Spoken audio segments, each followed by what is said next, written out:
Hey everybody, what is going on? I hope you guys are all doing well, and welcome to another tutorial video. In this video, I'm going to be explaining to you guys how you can buy a Temu gift card, so let's get right into it. Now, sadly, Temu does not offer gift cards as an option. There simply is not any. They don't exist as far as I know.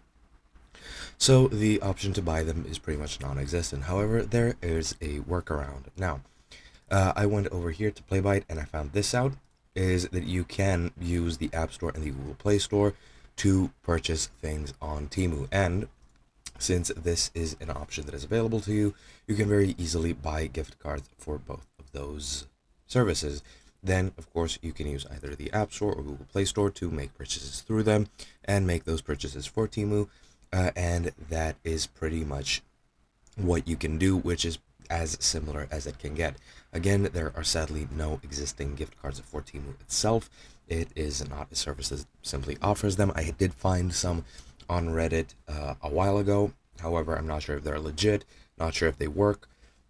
So I'm pretty sure that, well, even if those did work, they were like from 2 years ago. They certainly don't work now. So this is pretty much your only other alternative. And that's pretty much it. Hope you guys enjoyed, and I'll be seeing you guys in another video.